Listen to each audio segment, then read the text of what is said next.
Makisig.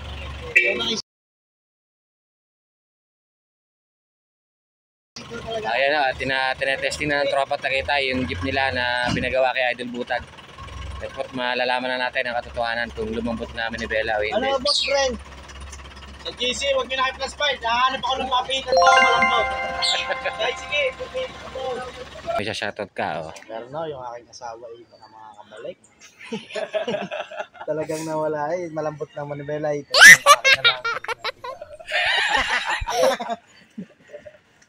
Ay siya. Ay, hindi yung scripted. Talagang nalambot ang manibela din eh. Ay, malalaman na natin mamaya may konti. Pagsampan ng driver. Oo.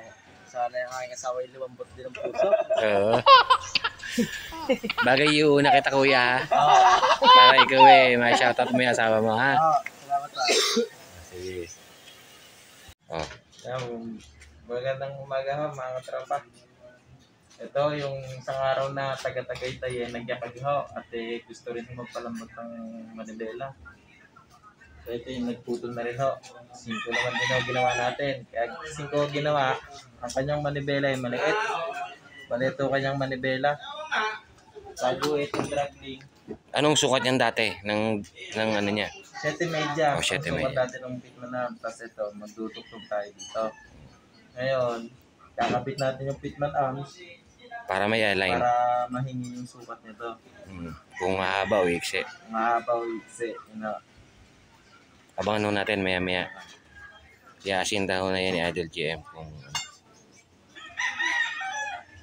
Ito eh, dumayo pa ang ano, galing pa ng mga Tagaytay. Isang grupo ho ito eh. Marami pong pupunta rito. Sabi isa-isa lang sabi ni Idol Butag. May nakalaban. Ayan o, iasinta na ho yan. Ha? O yung sa mga nagtatanong, yan ho depende ho yan sa ano, sa sitwasyon ng ano, ng dragling kung kailangan putulan o kailangan habaan. Sa hinihingi yun ng ano, ng mga ng sukat. Kaya hindi ho para-parehas kung hinahabaan o iniiksian. Pero ang pitman arm ay talagang matiko yung talagang pinuputulan. Depende ho rin yun sa gearbox. Kung ang gearbox super trooper, kayang-kaya ho ng 5 o kaya 5.5. Mas maganda ho. Mas mahaba ho ang pinipihit niya, kaliwat kanan. Pero pag mga puso ho, kadalasan mga 6 lang po binibigay na sukat. Oo, nang kumakapos po ang birada noon, kadalasan. Kasi depende ho yan sa ikot na manibela. Oo, kung ang ikot po ng manibela yung mga 6 lang or 5 mahigit, yun po doon po nagkakaroon po ng diferensya yon. Sa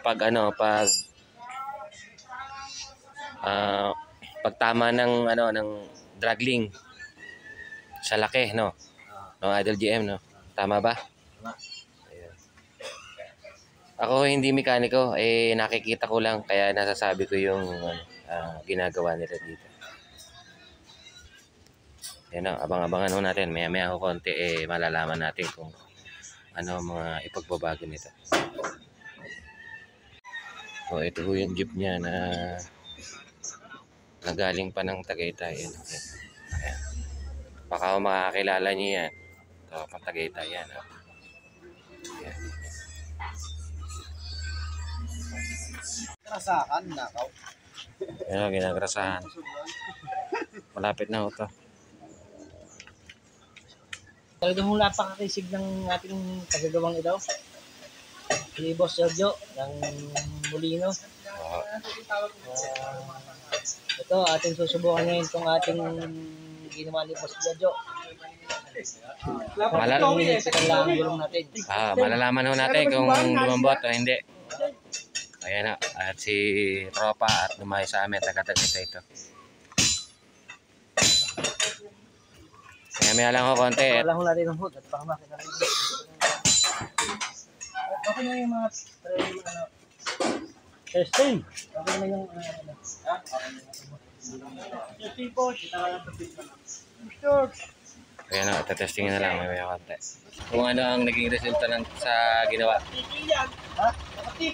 Kaya nga eh. Ayos to ko. Oh, napakaganda ng gawa ni boss. Ayan na si Idol Butad. Bago ah. Ayan. Biyatra mo muna. Biyatra mo, lalo na yan. Nakabay na lang yan.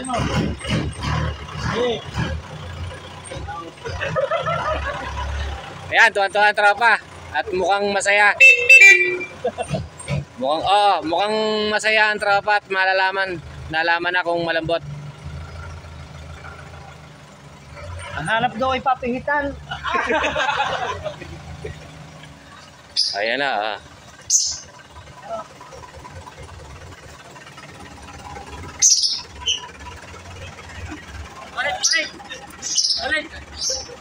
Balik, ano? Ayan na. At ang mga tropa eh, testing yan na Migi. Kung umayos hindi. Talaga nung mahusay, oh.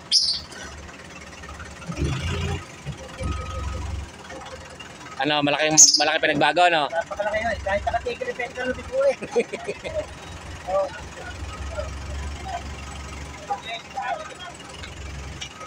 Ayan na si tropa, nasiyahan sa gawa ni Idol. Sabihin niyo sa gulong na lahat. Ano yun yung gulong ko? Nakikita mo galaw ko. Oh, ayan na, nakatigil yan na nagalaw, ha? Hindi ko power steering yan, ha, mga katropa. Okay na.